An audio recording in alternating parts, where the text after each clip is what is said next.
afternoon. Thank you for coming out today in all this drizzle. Well, rain. Welcome and congratulations.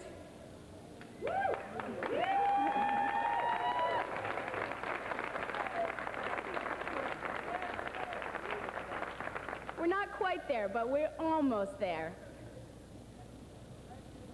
There are many thank yous to be said today. To name a few, we should first thank each other for sticking together and making it through these 4 years.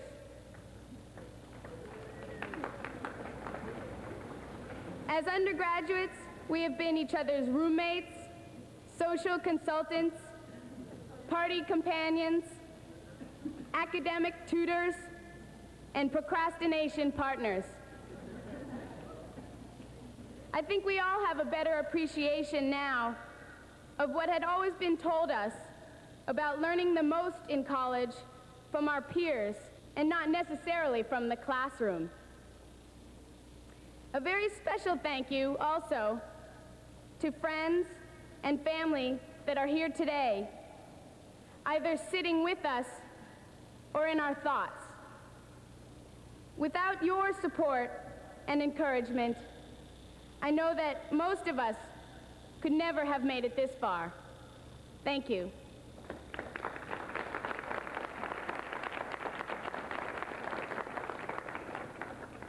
Now, we hope that you will sit back at Class Day, dodge the raindrops, and enjoy some of your last undergraduate life. This day is a time to reflect on the last 4 years and to look forward to the future. We have a full program planned, including words from deans, Radcliffe and Harvard Alumni Association presidents, classmates, and our special guest speaker, Jane Pauley.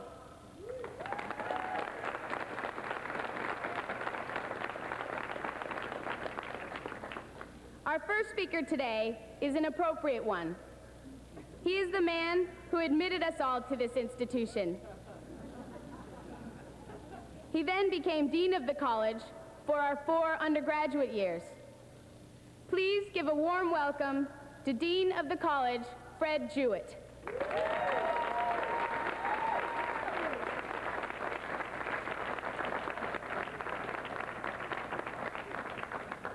Thank you very much. Members of the class of 1989, parents and friends, I'm very pleased to be part of this Class Day program and to represent Harvard College both in congratulating graduating seniors on their outstanding achievements and in thanking them for their many contributions to Harvard during the past 4 years. The class of 1989 is a very special one for me personally. Yours was the last class which I had the privilege of selecting as Dean of Admissions, and the first class with whom I have had the pleasure of working as Dean of the College for a full 4 years. Needless to say, your outstanding accomplishments have made an old admissions dean look good and a rookie college dean both proud and grateful. The record of the class of 1989 is full of traditional achievements. Your academic record has been extraordinary, both in the quality of the work completed and in the array of prizes, scholarships, and other distinctions which you have received. To mention only one extraordinary achievement, this class had 125 seniors recommended by their departments for highest honors, a figure which is higher by 20 than any other senior class in Harvard history.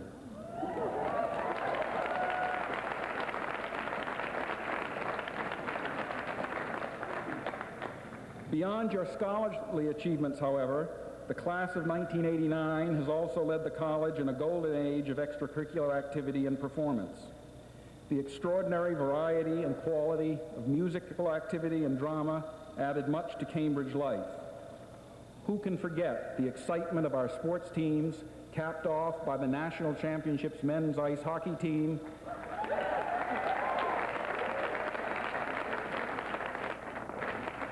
and the very near championship of the women's lacrosse team.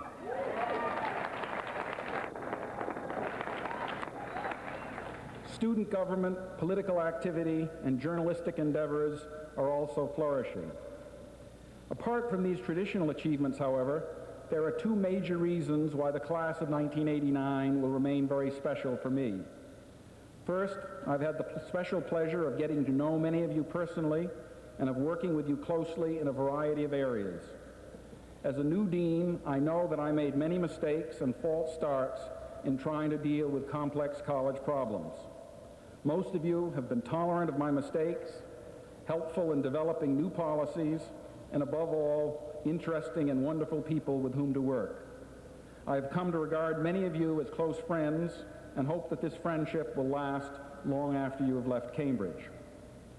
The second and more important reason is the resurgence and flourishing in your class of major commitment to all kinds of public and community service.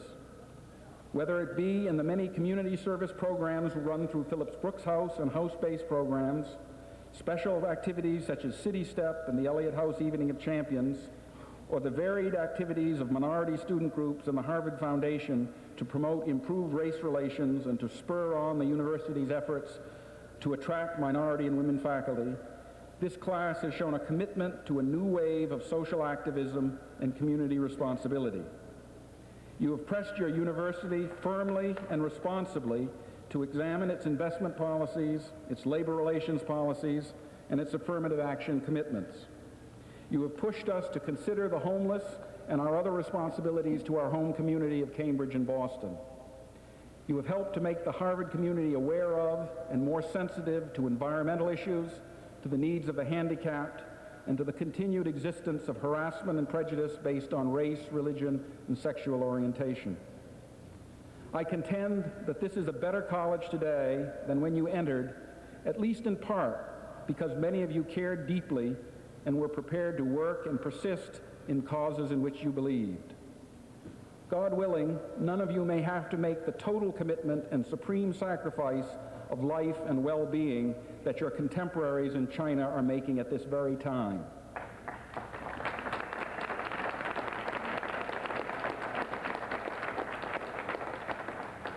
Their overwhelming commitment to the principles of democracy and the future well-being of their country sets a standard which deserves our admiration and our continuing support.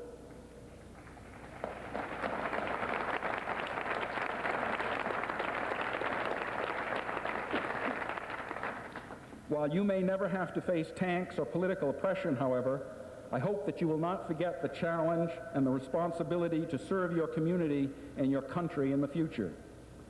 Most of you will achieve great professional success in your lives, but it is the degree to which you will continue to be constructive critics, activists, and participants in the communities to which you belong, which will mark you as truly successful men and women and alumni of which Harvard can be proud. Democracy depends for success on active, informed citizens ready to participate vigorously in both the official and voluntary tasks of community life. Your record here suggests that many, if not all of you, will take this responsibility seriously. In closing, let me also urge you to retain close ties to your college as alumni as you do to other important communities in your lives.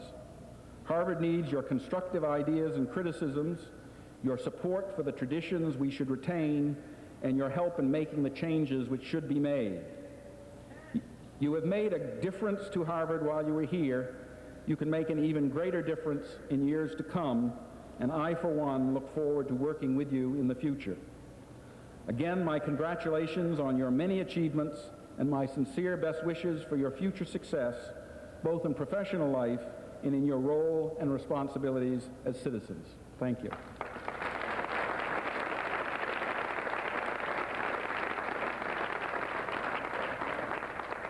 Thank you, Dean Jewett, for your kind words and encouragement. This morning, my roommate, Charles Martz, mentioned how it was going to be quite a treat for him to see not one, but two Pakistanis speaking at graduation this week. You may have heard the second one is going to be around sometime tomorrow. So, our next speaker is a man who has been very active, enthusiastic, and vocal in supporting Harvard and alumni affairs since he graduated in 1954. This week, he's back in Cambridge, both for his 35th reunion, as well as to take over as president of the Harvard Alumni Association. He is vice president and general counsel of Hallmark Cards and has been president of the Harvard Club of Kansas City, as well as the first vice president of the Harvard Alumni Association. And to top it all off, he is the only man whose son and he are both, or were both, Harvard swimming captains. Ladies and gentlemen, please welcome the president-elect of the Harvard Alumni Association, Mr. Charles Egan, Jr.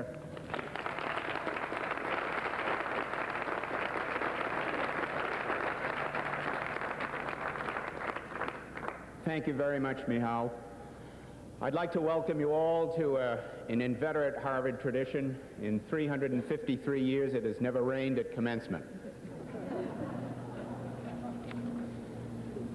I'm welcoming you into a period of financial stability.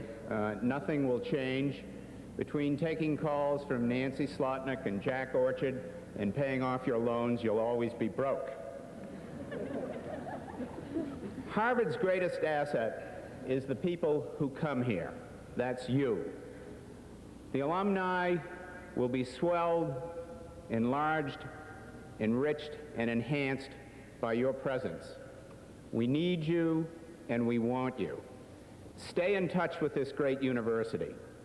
As Fred mentioned a moment ago, we need criticism, we need support, we need direction, and we need loyalty. The age that has gone on before has provided this, and you are the age to come, and we look for you to sustain it. So welcome. It's good to be a Harvard graduate. Thank you.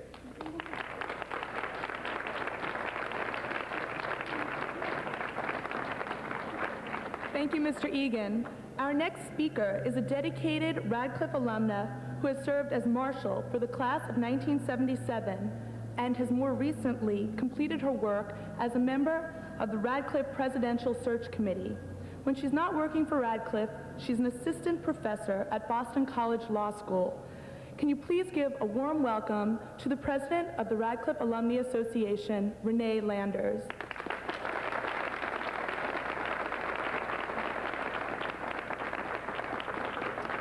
Thank you, Lori, for that very kind introduction. I'm very pleased to be here today at the invitation of your class marshals and your class committee to participate in your class day exercises on behalf of the Radcliffe College Alumni Association. For starters, I want to say that the marshals and the class committee members deserve special recognition for their excellent choices in selecting speakers for this afternoon's program. And I'm not talking about myself, even though I think that that was a pretty good choice too. The decision to which I am referring, of course, is the selection of Jane Pauley as the Class Day speaker. This choice represents yet another example of Radcliffe leading the way with innovative ideas for the university. Last June, Jane Pauley was the speaker at the Radcliffe College Alumni Association's annual luncheon, where she received the Radcliffe Alumni Association Medal. On the basis of Ms. Pauley's witty, anecdotal, informative, and perceptive speech on that occasion, I can assure you that the class committee has made a very, very fine choice for today, and I'm pleased to be sharing the podium today with her again.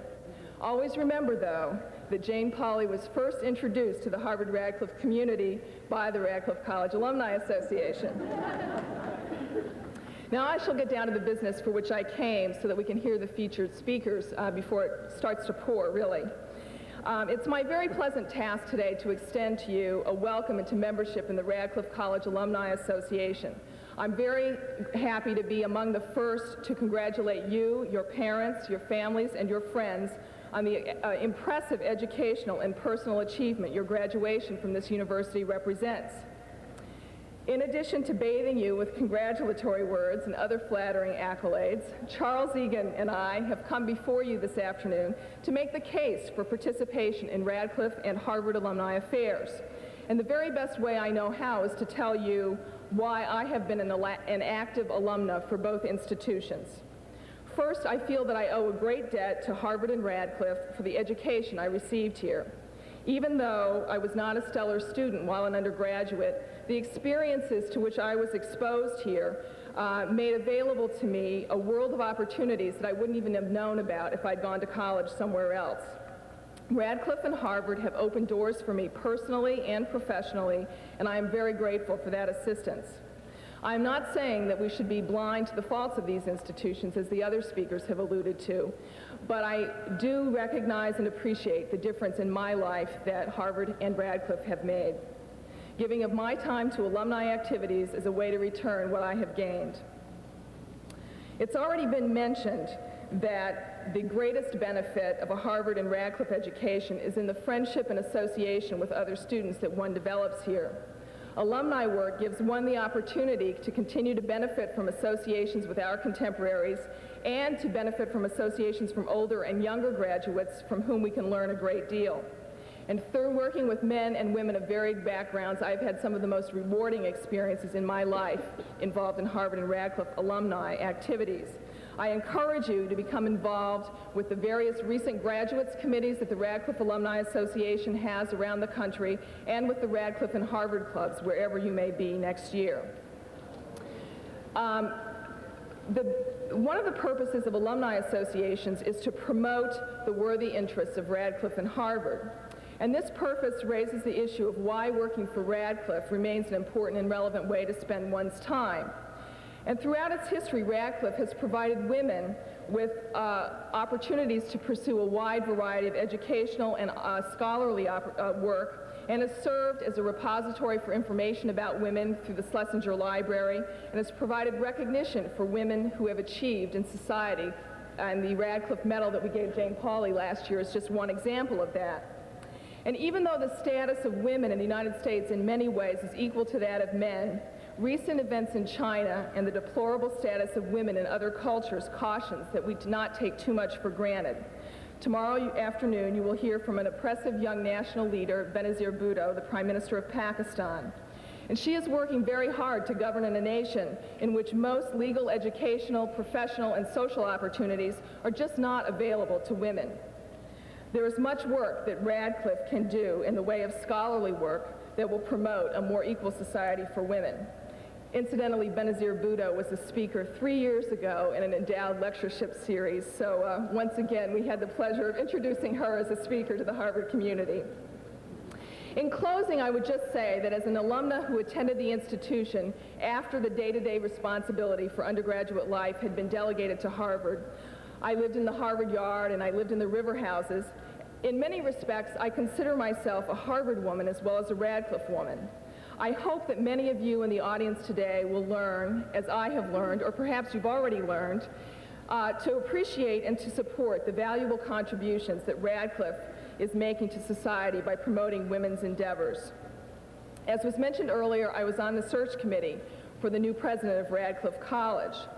Last week, it was announced that Linda S. Wilson will be taking over to succeed President Horner in July.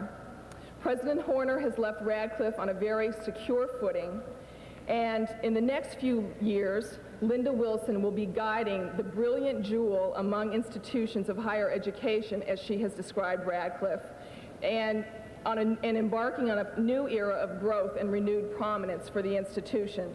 It will be a very exciting time to be a part of Radcliffe and Harvard alumni affairs, and I congratulate all of you again and hope that I will have the pleasure of working with you in the future. Thank you very much.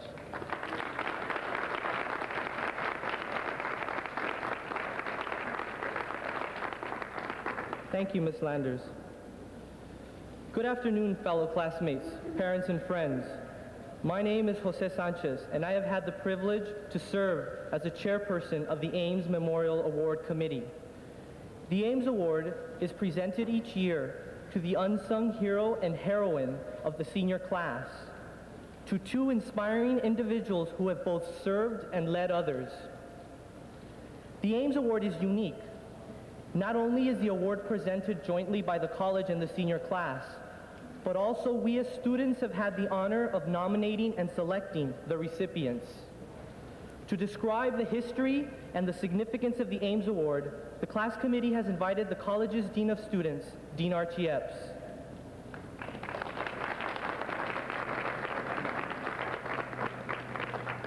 it is my pleasant responsibility on this class day to help present the Ames Memorial Awards to two members of the senior class who, in the judgment of the class officers, have demonstrated outstanding qualities of leadership, self-reliance, and character.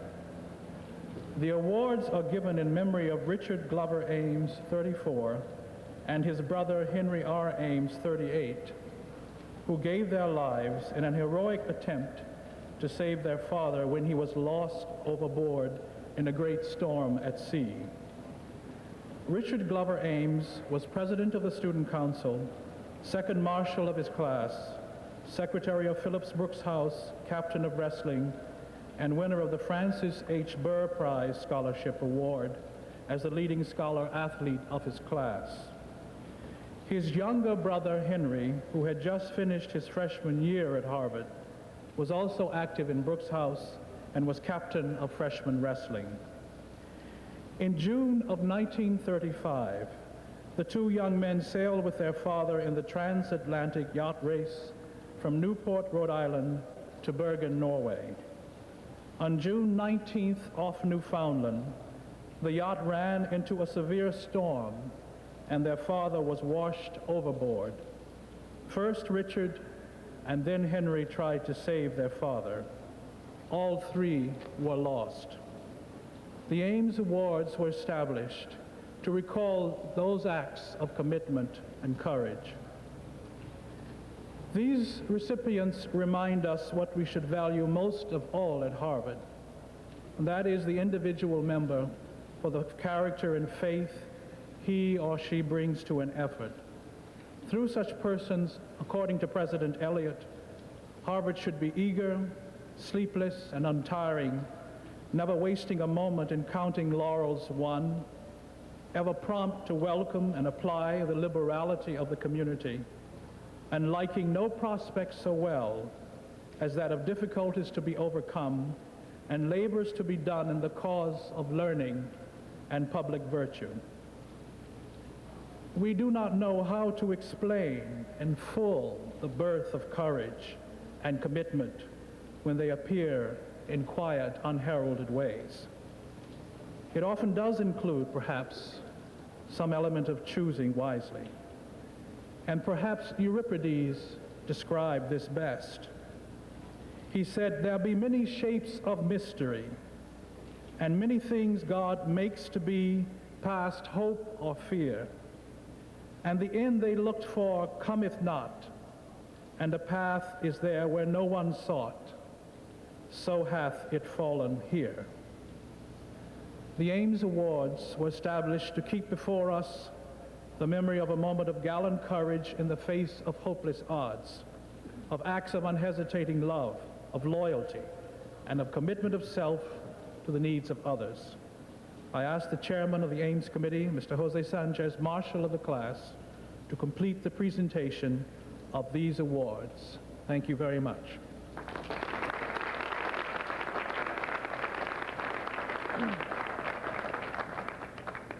Before announcing this year's recipients, I'd like to thank everyone who took the time to write letters nominating seniors. The selection committee, composed of members of the class committee, reviewed the many nominations submitted. As we read each of the letters, we were touched and inspired by the breadth and depth of the contributions which individuals in our class have been making without recognition to both the Harvard and the outside communities. The two individuals the committee has chosen on behalf of the senior class represent the spirit and possess the character which the Ames Memorial Award honors. I will name them individually and ask each of them to come up after having read their description. The male recipient stands out for the selflessness and humility he brings to his public service work. For him, public service has been much more than simply a chance for personal growth. When reflecting on what his volunteer experiences have meant to him, he states, "It is indescribable, intangible, and ultimately unimportant." This quote exemplifies the genuine devotion he has towards those he educates, befriends, and cares for.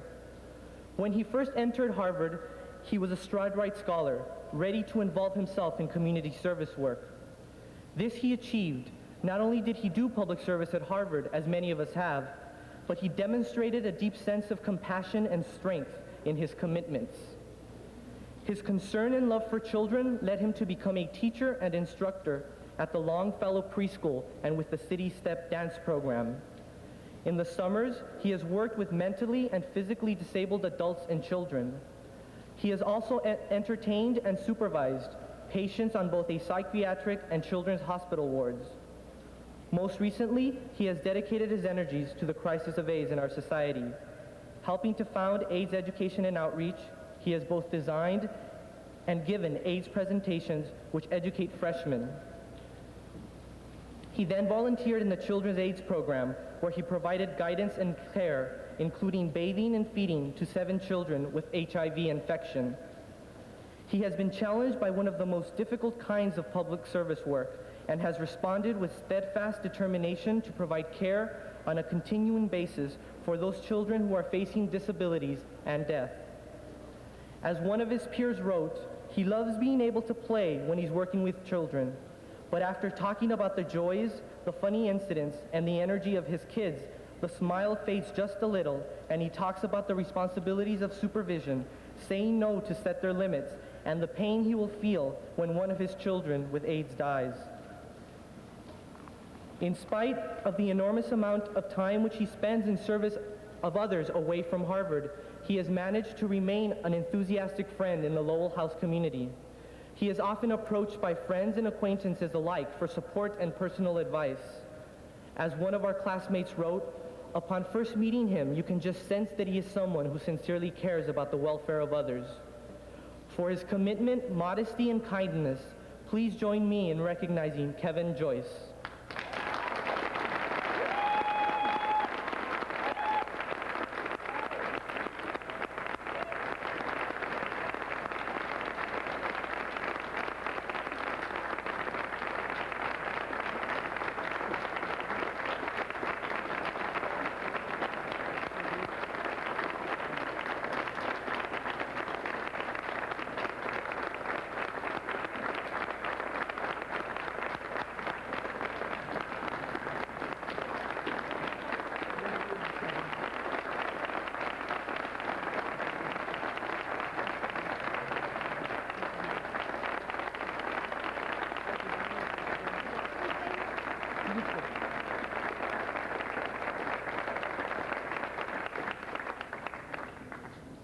The female recipient has shown tremendous courage and dedication in face of many formidable barriers of outright hostility and insensitivity, and has continually assisted others.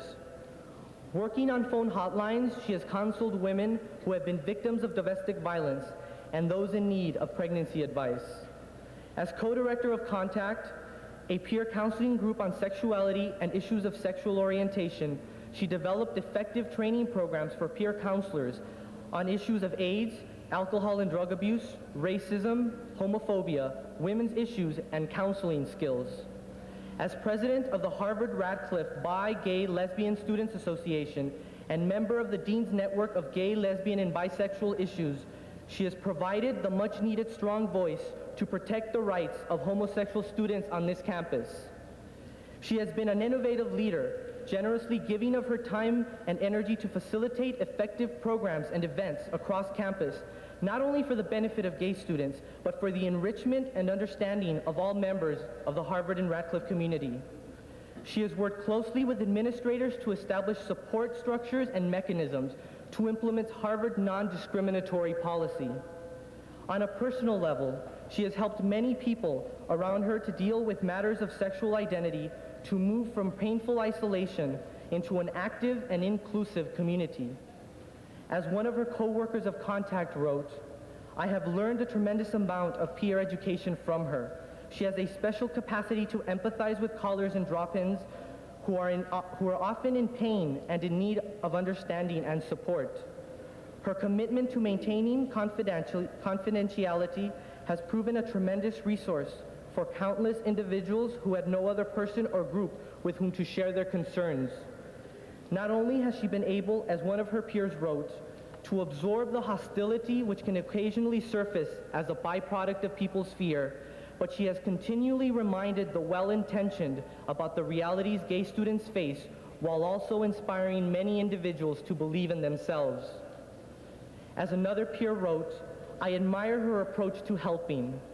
She chooses to fight oppression and prejudice through positive actions, through education, and through creating options for individuals who would otherwise have none.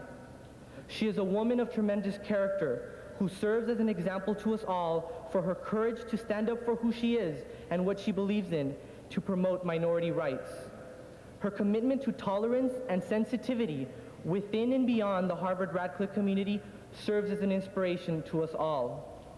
For working towards making our community a more open and compassionate place to live in, and for her warmth and dignity, please join me in honoring Kelly Dermody.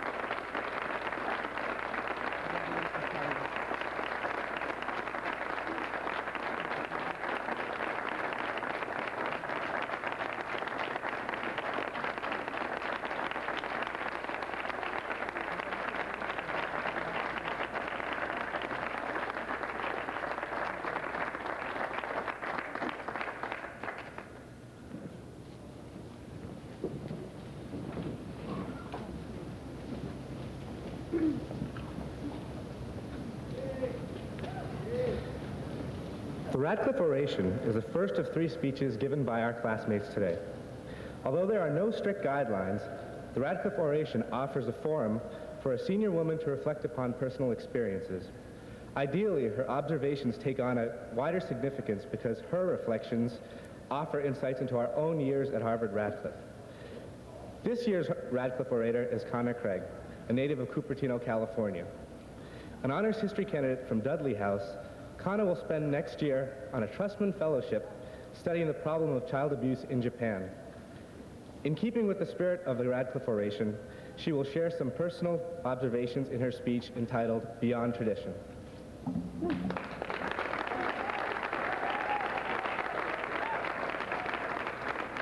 Thank you, Jay. I'd like to dedicate my speech to the students in China who are fighting for freedom today.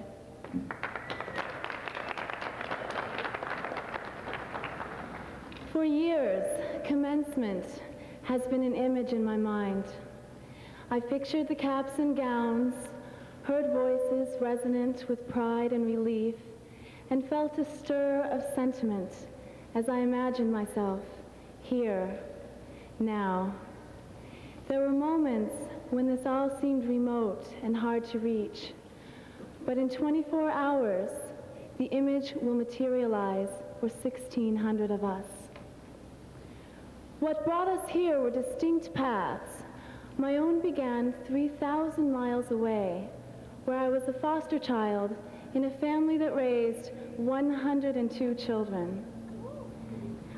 I had heard about something called college, but I had never actually seen a college or talked with anyone about it. Years went by, I finished high school, moved to Boston, and got a job. Still, I carried an image with me of what it might be like to become a college student. I knew that all the books in the world could not answer my question, but one offered a clue. In Siddhartha, Hermann Hesse described a higher type of transformation. Not just having knowledge, but experiencing it. A thirst for that experience led me to Harvard and Radcliffe. I remember my first arrival here. I wanted to do it all. I gathered up every one of those flyers the knowing upper-class persons handed out at registration. With the aid of the infallible guide to courses, I meticulously plotted out my plan of study. A few months and 3 concentrations later, I cast aside my stringent planning techniques and began to take it a day at a time. My attention turned to the salient issues of conjuring up paper topics and weekend plans. and searching for alternatives to the dining halls version of the 4 major food groups. Like many of you, I walked through this yard 1,000 times, from the simple days of shopping for courses to the grueling, lonely hours of writing a thesis. There were semesters I wanted to hurry and end, and moments I hoped would last forever. Gradually, the images I had envisioned were dispelled. The ivy-covered buildings were the same as the catalogs had promised, but everything else was different, unexpected, unexplored. For a few years, I tried to meet the myth and be what I expected of a Harvard or Radcliffe student. And then my mind opened as I explored the reality and history beyond mere concepts. I began to examine tradition and became willing to challenge traditional roles for men and women. It was not a matter of shutting my ears, but of listening carefully enough to hear the voice within myself. I learned that images are fragile and meant to be shattered. We can take what is established and expected as a point of reference, but we must not take any limitations on our capacity or potential as being final. What we have learned is only as valuable as our courage to apply it. A few years ago, I believed that a college degree was the highest, most distant goal to be met. Now I know there is more.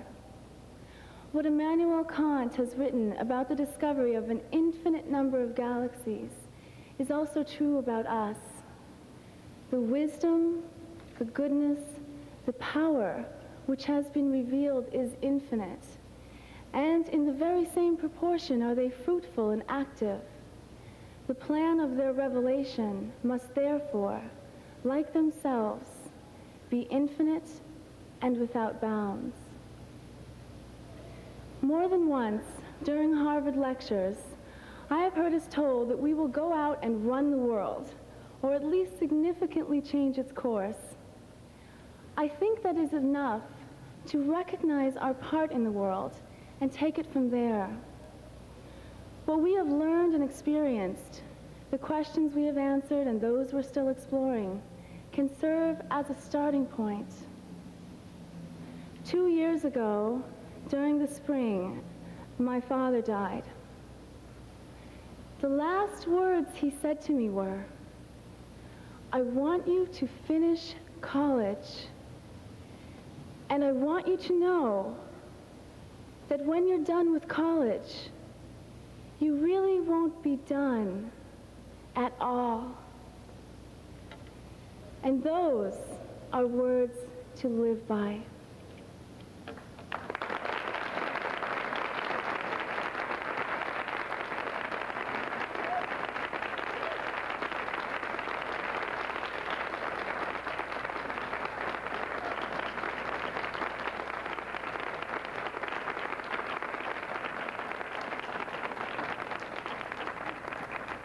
Thank you, Kana. And now I would like to welcome Gary Negbauer, who will present the Harvard oration. Gary, a Dunster House senior, majored in history and science. He is a composer and pianist, and he plans to spend next year as a non-resident tutor in music at Leverett House. So without further ado, let's welcome Gary.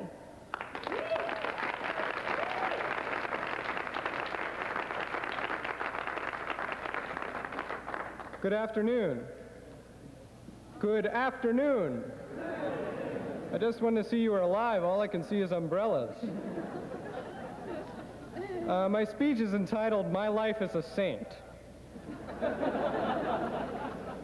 In pursuit of the highest form of life, I enrolled myself in Harvard University 4 years ago. Some of you may now question the wisdom of such a decision, but it seemed logical at the time.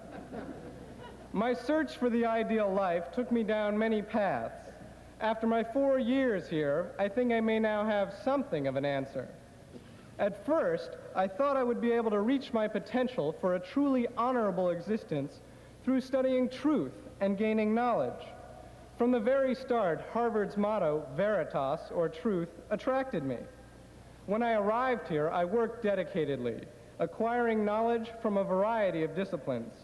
However, the faults in my premise soon became apparent. I learned that knowledge has its costs. It was Alexander Pope who said that a little learning is a dangerous thing. I eventually started to see that a lot of learning is dangerous too.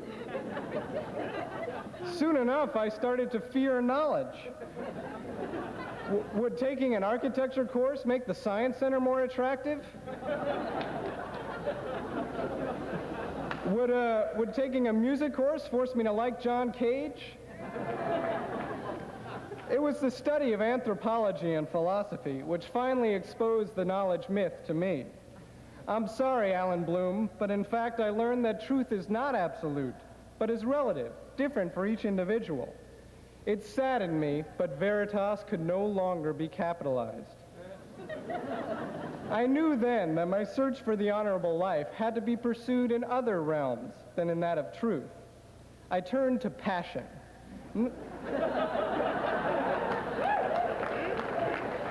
Not merely passion in personal relationships, but in all things. Here I thought would be the answer.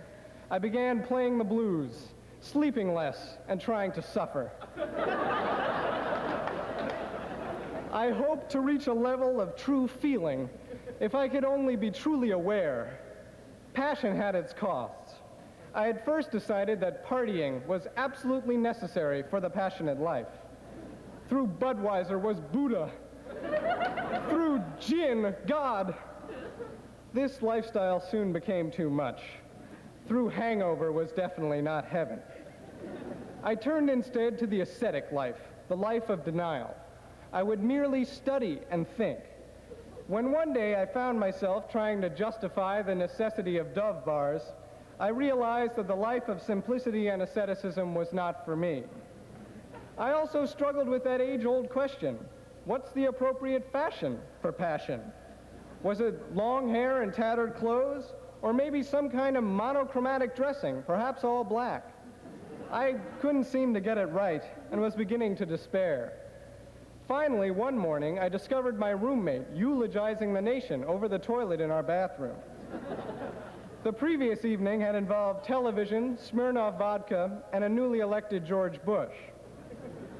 As much as I admired this impassioned politico, that is, my roommate, I somehow couldn't see myself in the same position, or not happily anyway. It was here that the passionate life somehow soured on me. As graduation neared, I worried that my Harvard experience would be for naught. My search for the honorable life had not been satisfied. Luckily, as I prepared to enter the real world, the answer came to me. People kept asking me variations on the same question. What are you going to do after graduation? What do you want to be now that you're grown up? I couldn't come up with a response to such queries. Then one day it occurred to me, happy. I want to be happy. Happiness, I had determined, was really the key to the honorable life. Now this may sound like some kind of justification of hedonism or indulgence, but honestly that's not what I mean. To be happy, one has to satisfy oneself, but this inevitably involves interacting and even helping those around us. This is where I found the saint within me. I don't mean to imply that I've become Mother Teresa. I haven't. I have, though, begun to look within. I believe that the honorable life begins with being personally satisfied. Through adopting an optimistic attitude about oneself, one can begin to make positive things happen. Many people are saddened by the lack of idealism in this generation. Idealism is not what we need, so much as an enlightened or optimistic realism. I didn't find it disturbing when my classmates began to get suits and haircuts and search for investment banking jobs. It's not surprising that most of us are less interested in changing the world than in raking in the dough.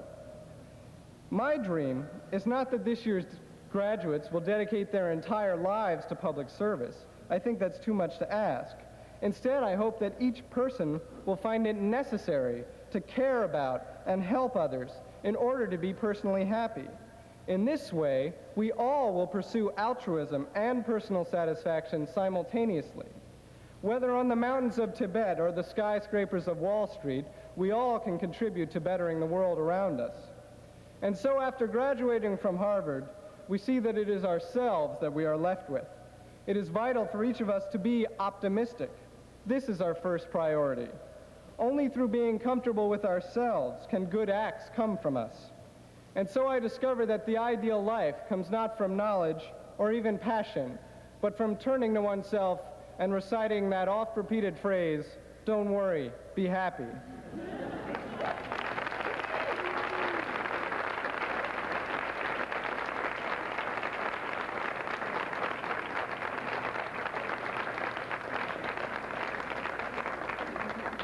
Thank you, Gary. The Ivy Oration provides an opportunity for an undergraduate to use humor and wit to reflect on our 4 years at Harvard-Radcliffe. This year's Ivy Orator is Andrew Lovett, originally of Glendale, Ohio. Andrew is the second son of Robert and Sally Lovett, and he has 2 brothers, Robert and Edward. The Lovetts reside in Marin County, California. A resident of Lowell House, Andrew is graduating magna cum laude with a bachelor's degree in English. Please join me in welcoming Andrew Lovett and the 1989 Ivy Oration.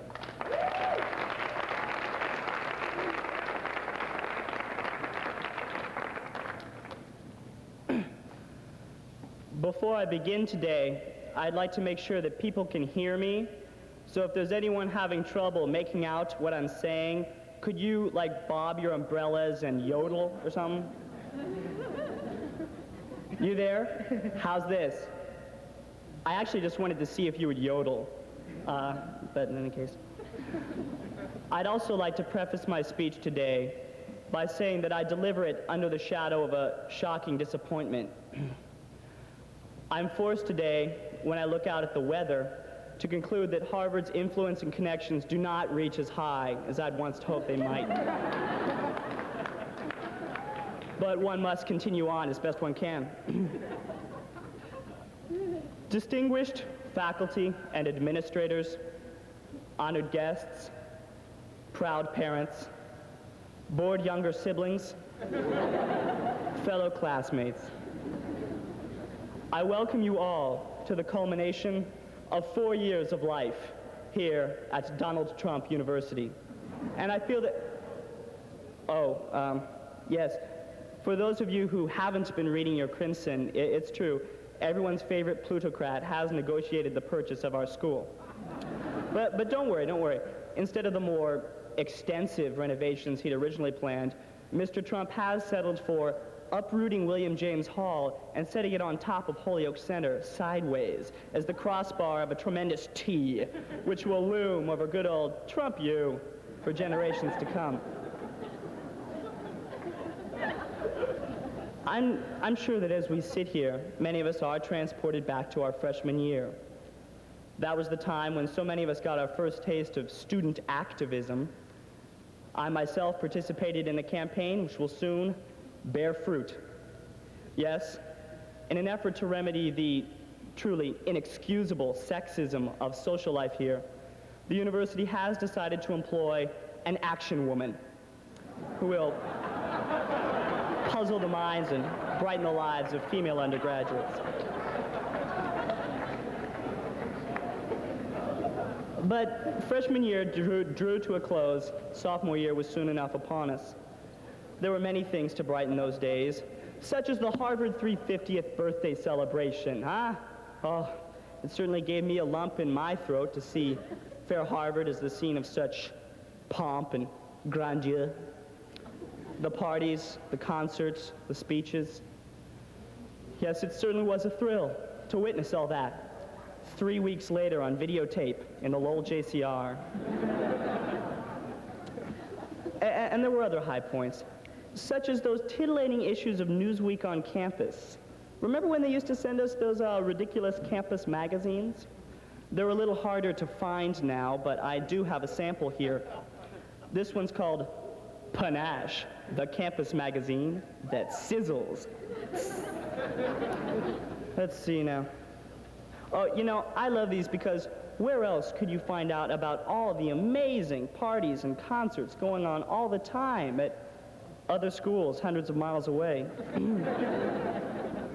Oh, and here's my favorite.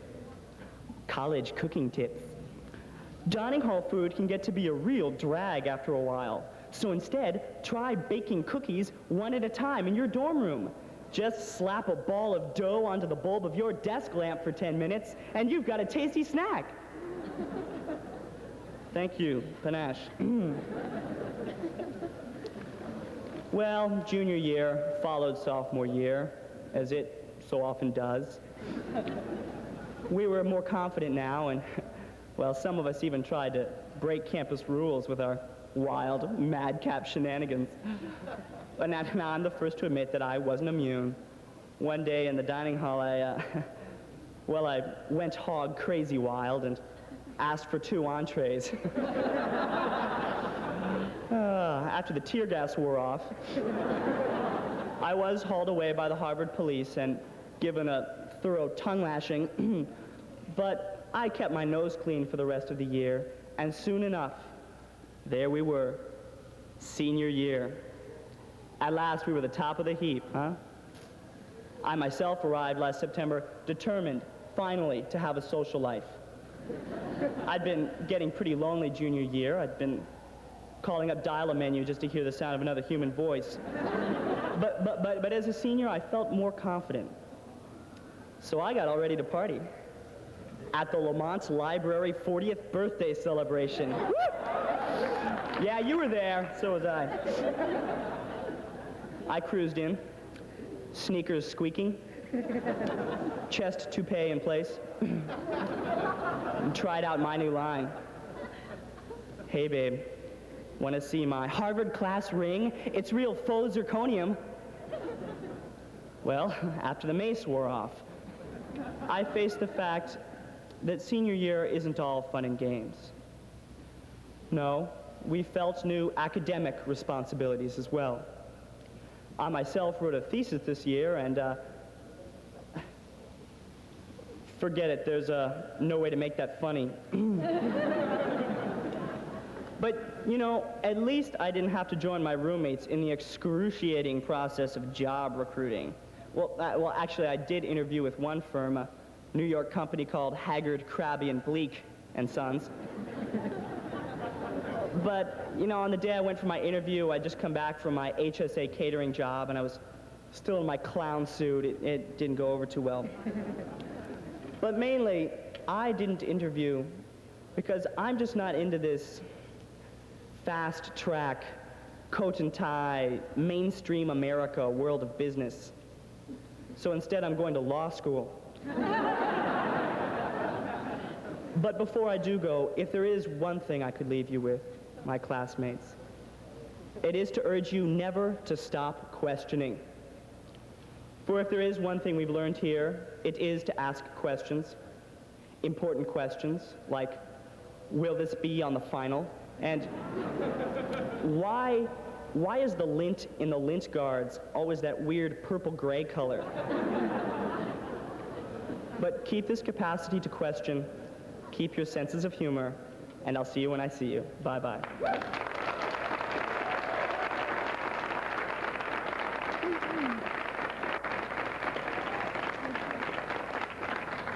Thank you, Andrew, and good afternoon, everyone. At this time, it is my privilege to introduce to you our keynote speaker for the day. This person's years of experience as a national network broadcaster have brought her talents and insights into the homes of millions of Americans and have made her a household name. As a popular news commentator on the Today Show, she has become part of our everyday lives, keeping us up to date on what is happening in the world around us. And now, let me introduce to you Jane Pauley.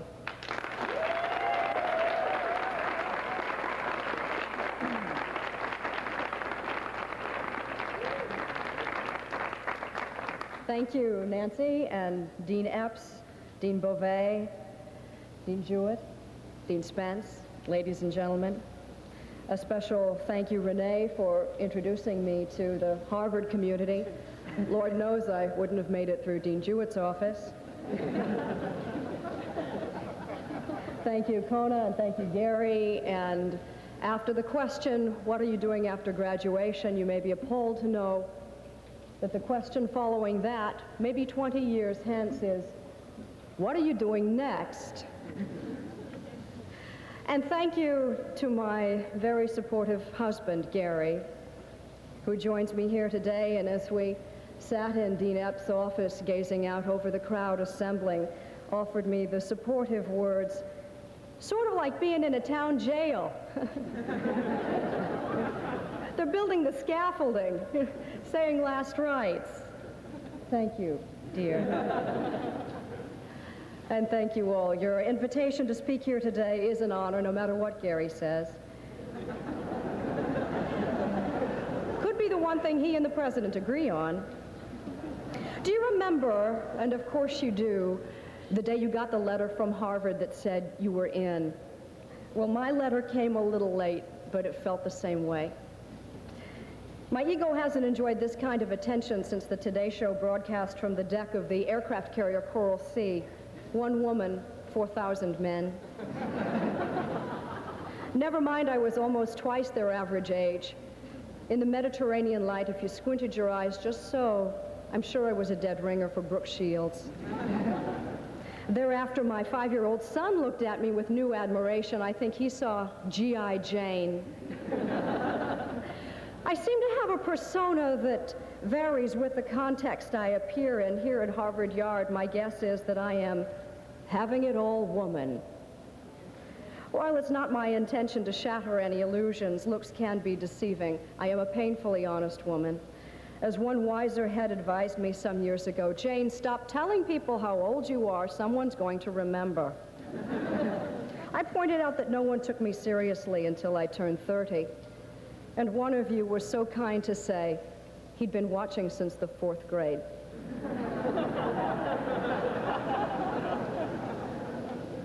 At the airport, an elderly man told me I was in his bedroom this morning. Well, you get the point. We are hardly strangers. Even so, the class committee may not have been aware of a certain bent in my personality. I am a worrier. As I've heard it said, it's always darkest before it's completely dark. I read once that we are unique among Earth's creatures in our ability to worry. I am blessed with an abundance of anxiety, but overlaid on a foundation of confidence. For instance, at your stage in life, I can recall vividly thinking my future was a black hole. I had no marketable skills. I couldn't type. But at the same time, I was confident that there was something out there waiting for me. I had already observed a pattern evolving that I'd named the things falling out of heaven theory, which amounted to something wonderful happening from time to time, but it seemed to be contingent on my not expecting it. And in fact, it would tend to happen when I was most confident that nothing would, and then something would fall out of heaven. Those of you entering psychiatry can get back to me. I am not here to talk about goodies falling out of the sky into your laps. I'm here to tell you that for 2 reasons. For one thing, it's a handy way of saying that your careers will take care of themselves. You've got a nice momentum going here. But mostly, I don't want you to think I'm henny penny when I point out a little later that the sky is falling. I'm aware I haven't earned a right to my preoccupation with worst-case scenarios. Just look at the fact I am the luckiest woman alive. I have the best job in television. My first child was a boy and a girl. And I married the creator of the legendary Weenie Man of St. Paul's School. My own daughter, at 3, saw something a little fantastic in Mommy's life. She would like me to say her name here. Rachel. Rachel was watching a Judy Garland movie on TV, and I asked her what it was about. She said, it's a girl from Indiana who tap dances and came to New York and fell in love. Just like you, Mommy. Well, there are no tap dancers in my family. Those who were outstanding in their fields were probably ankle-deep in soybeans or something. My people were farmers, mostly, which meant that worry is built deep in my ancestral memory. I'm evolved out of generations of hand-wringing over the weather. But only one of us was ever struck by lightning. Me. What What were the odds that a young woman 4 years out of Indiana University would replace Barbara Walters on the Today Show? Not nearly as long as the odds that she would still be there 13 years later. After 4 years here, nobody knows better than you how stiff the competition can be. Wait till you see where your seats are at the game next fall. I had no idea where I stood. What motivated me in the beginning was not so much the prospect of success, but the specter of failure. It was not idle anxiety. Any number of TV critics predicted it. But what spared me from being consumed and defeated by worry was probably finding something more important to worry about. Poor kids. What kind of role models are their parents? They think mommy goes to work to have her hair done, and daddy's on the floor coloring.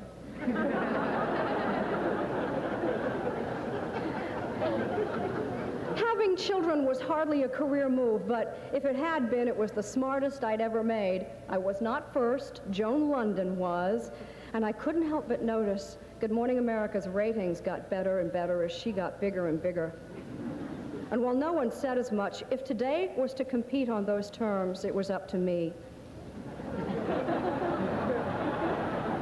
So I upped the ante with twins. So she had another, and I had another. And she had another, and I quit.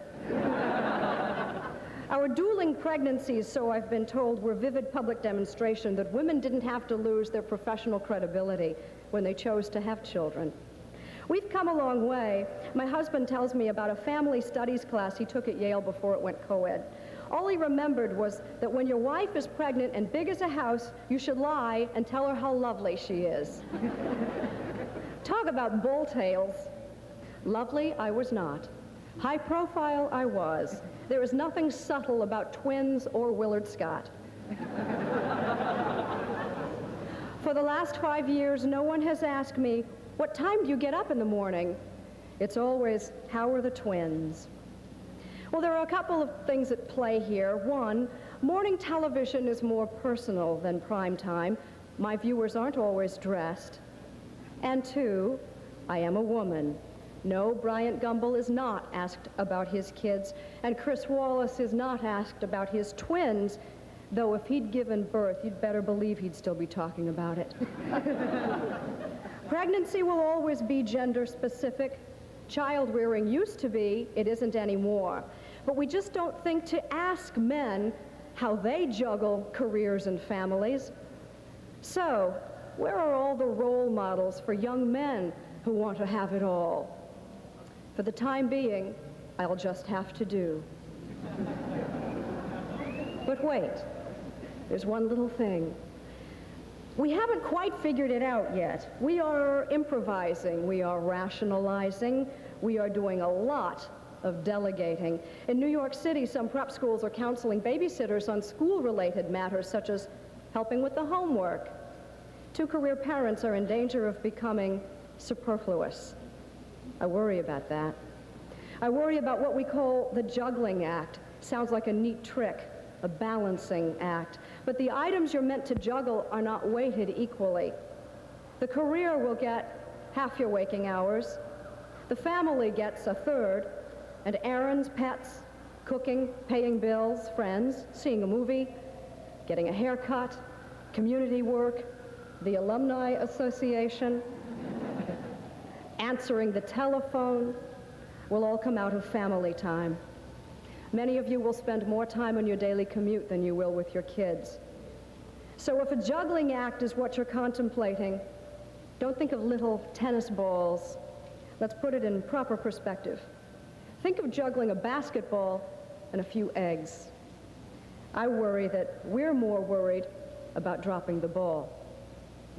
A few words about quality time. That's what NBC pays for. There is so little time. Vanity Fair magazine included my husband and myself in a profile of so-called power couples.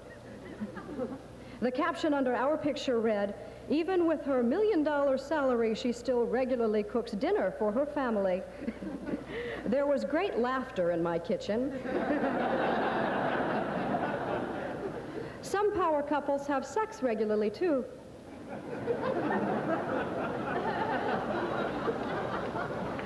Having children is not what life is all about. Certainly not at this stage in your lives. Enough people are having them, you needn't feel obligated. Not to me, at any rate. But in a self-centered age, it would do us all good to think about the children. Children will at least force you to focus on something more than the face in the mirror. I've heard the case made that children will widen your horizons, broaden your outlook. Children can also cause you to narrow your focus, to personalize things. For instance, AIDS becomes, will they find a cure before my children are sexually active? Drugs, will there be an antidote for crack by the time they're 12? The trade imbalance, should they take French or Japanese? The failure of public education, which private school? And racism. Will our children ever see that there is but one race, humanity?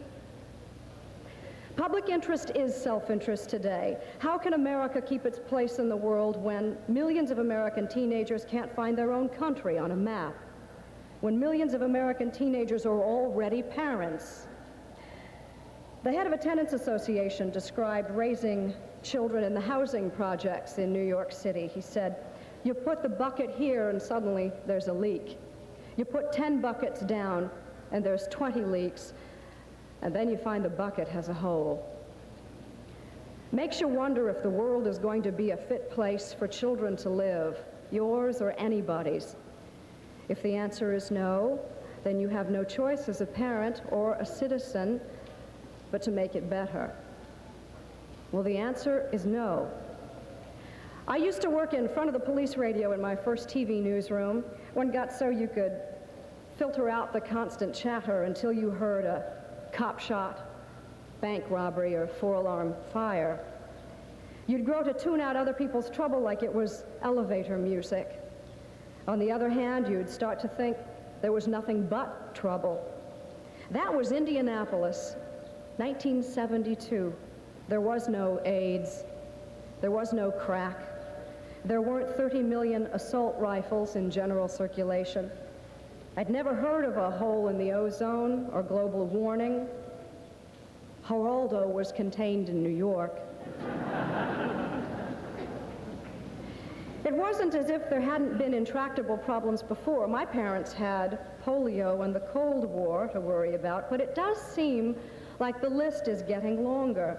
Today, 12 million American women own guns, and women don't own guns for sport. Our anxiety level is rising. There's a world of problems clouding your very bright futures. Problems with ambiguous solutions, difficult solutions, or no apparent solutions. 100 years ago, there was a murder in Connecticut. You'll find it listed in the Annals of American Literature under Mark Twain. Seems a man was visited by a dwarfish figure, disfigured and covered with a moldy green fuzz. It was his conscience. That day he'd turned a hungry tramp away at the door with a lie that there was no food in the house. His conscience gave him no rest. But one day he'd fed a tramp his fill, but suffered pangs of civic conscience that he'd encouraged vagrancy. No matter what he did, he couldn't live with his conscience. So he killed it. We haven't killed our consciences, perhaps we've anesthetized them. I'm told that a university in New York assigned anxiety values to the headlines in the New York Times, and then compared the results to the daily receipts at Macy's. Sure enough, when we're worried, we go shopping. Shop till you drop is a pitiful epitaph, but the consumer frenzy seems perhaps to have run its course. Maybe we started really looking at ourselves in the mirror, or maybe we saw you looking back. The young are society's conscience. And a good conscience doesn't give you the benefit of a doubt. It sometimes gets you coming and going, like Mark Twain's character struggling to do right by the tramp at the door, 100 years later, and well-meaning people are debating the morality of giving a panhandler your change. 20 years ago, we were debating the morality of a war. It certainly seemed an intractable problem, especially if you were a young man in cap and gown with a low draft number. But wars could be stopped. One person among 100,000 in the mall in Washington, D.C. could feel powerful. Harvard in the spring of 1969 must have felt like the center of the universe. Youth was a potent political force. Today, another generation is crying, "Don't shoot, we are your children." The Chinese students are the conscience of the world. Don't the old men know? You can't kill your conscience. For my generation, the issue was as focused as it is today for the Chinese students. The vision was clear, the path was certain, if the outcome was not.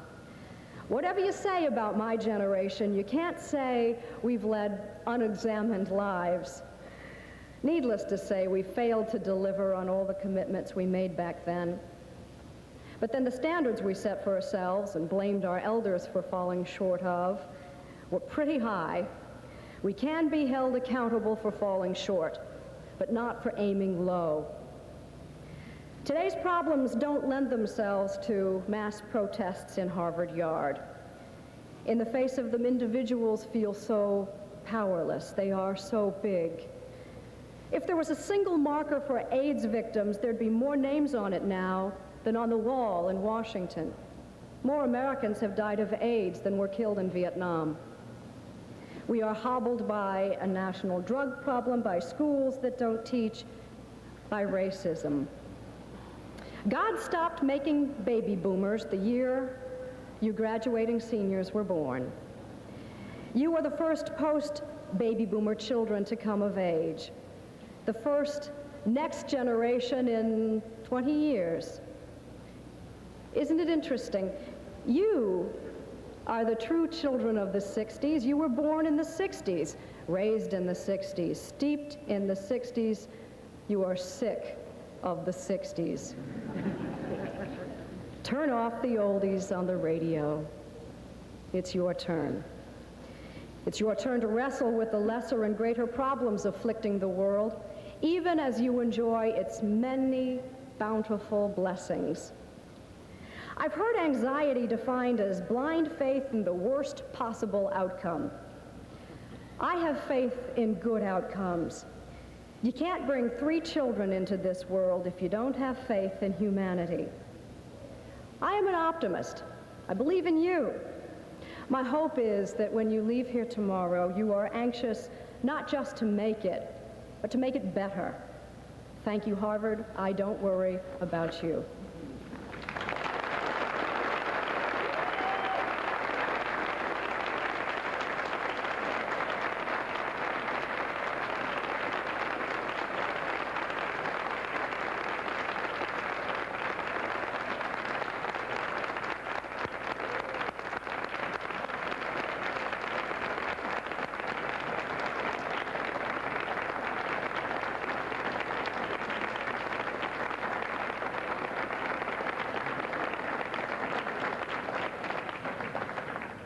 Thank you very much, Jane. Very tough act to follow here. It's definitely a big honor to share the stage with you.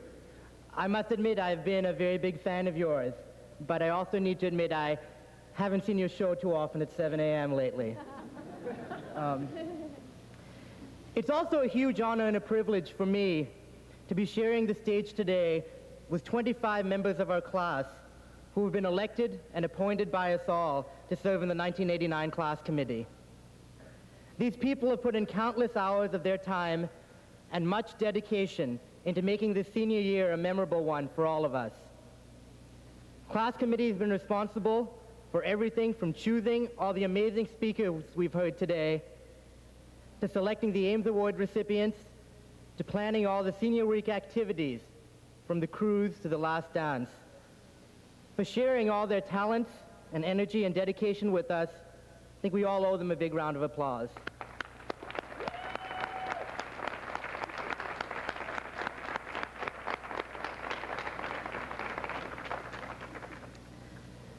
Today in the program, we've heard some very thoughtful reflections about our past 4 years from our 3 student speakers, Gary, Connor, and Andrew.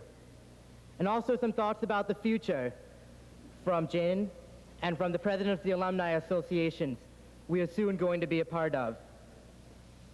Realizing I can't do a better job than any of these people, I thought it'd be appropriate to close the program with a few of my personal reflections about our present and share some of the feelings I have with you standing here right now on our last day as Harvard-Radcliffe undergraduates. On one hand, for me, and I'm sure for all of you, this is one of the most exciting times I can remember. I've been running around most of the days, meeting people's parents, running errands, packing my boxes for UPS. And in addition, I've been staying up much of the nights, enjoying the company of very close friends, and having fun matched only in intensity by freshman week 4 years ago. I've loved this place, but I'm very ready to leave and move on. 24 hours from now, poo-poo platter, all-night papers, and exams after Christmas will be only a memory. Thus, there's a lot I'm very happy about as we face commencement 24 hours from now. But like most of you, there's another part of me which is kind of sorry to leave. From this stage, under the umbrellas, I can see the faces of a lot of people who have been a huge part of my life the last 4 years. Martina Horner at the baccalaureate service yesterday quoted Emerson's definition of success, part of which read that true success means to have touched the life of someone else. Many people in our class, who I can see right now, have touched my life in this way, and I'm sure everyone in here can say the same thing. The next year, as I look back on my college career, it is not the classes or the activities that I will especially miss, but all the people who have given me a part of themselves, and hopefully to whom I have shared a little of myself in the last 4 years. The thought of leaving these people and leaving the many supportive communities I've been a part of here adds a twinge of sadness to this day. My mixed feelings about graduation remind me of a quote I heard once, saying that true education means being able to hold 2 contradictory truths in your mind at the same time. A physics major, for instance, will tell you that light can be seen as both a particle and a wave. Any observer of human nature can tell you that people are good and bad at the same time. As educated men and women, then, I think we have been trained to hold such contradictory truths in our mind at the same time. But contradictory feelings are a little different and a little more difficult. In any case, I think this mixture of happiness and sadness that I, and I'm sure a lot of you are feeling, are probably an inevitable part of passing from one phase to another. And what makes it easier is knowing that 1,600 of us are feeling the same way and are going through it all as we have for the past 4 years together. On behalf of the entire class committee, I would like to wish all of you good health, happiness, and success as we move on beyond these gates to the world beyond. We thank you for letting us serve you this year and hope we'll all keep in touch in the years to come. Thank you very much.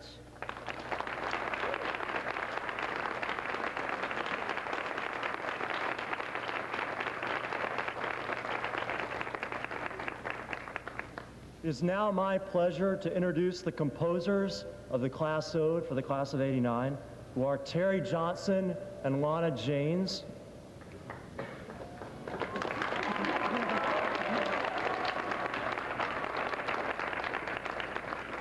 And the class choristers, who are Michael Driscoll, Mira Sorvino, Ta Herrera, and Yusela Valdez.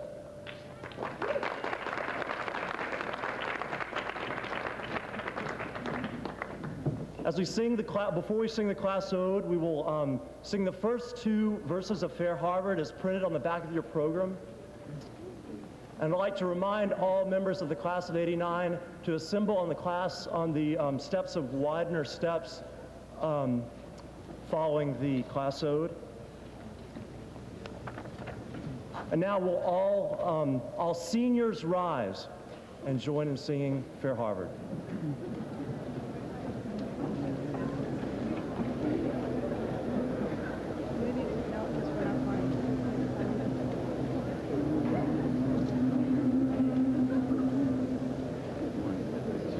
Fair Harvard, thy sons to thy jubilee throng, and with blessings surrender thee o'er. By these festival rites from the age that is past to the age that is waiting before. O relic and type of our ancestors' worth that has long kept their memory warm. First flower of their wilderness, star of their night, come rising through change and through storm.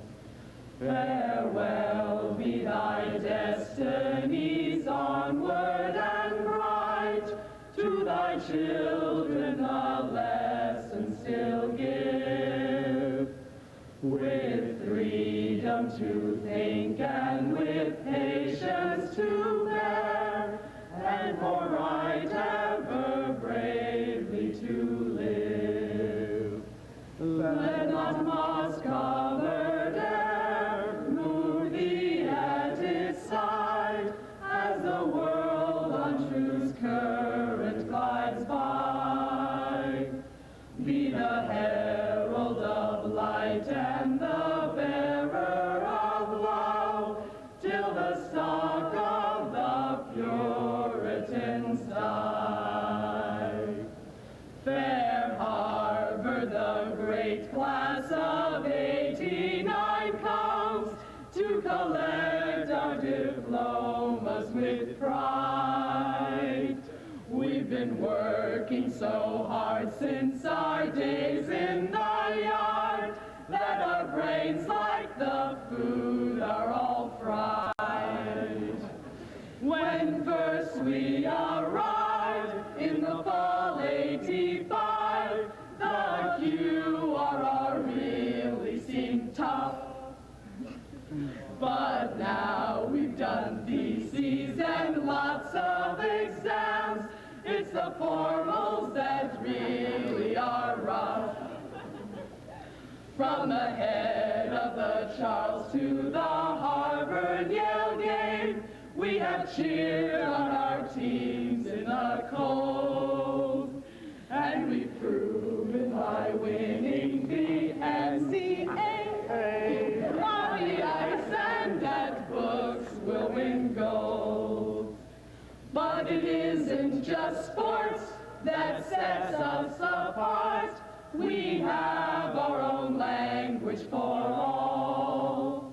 Concentrations are majors, and arts VES.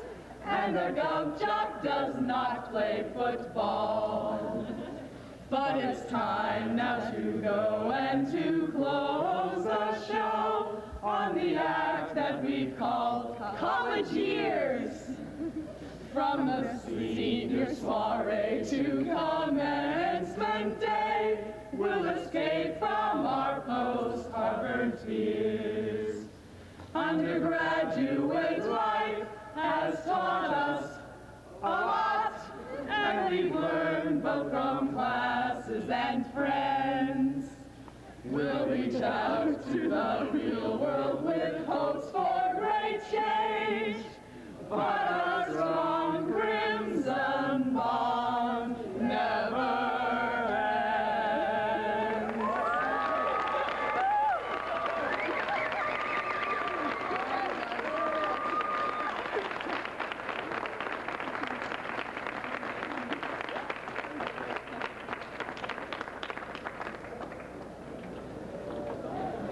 thank you very much for coming again and braving the rain. Seniors, please assemble on the steps.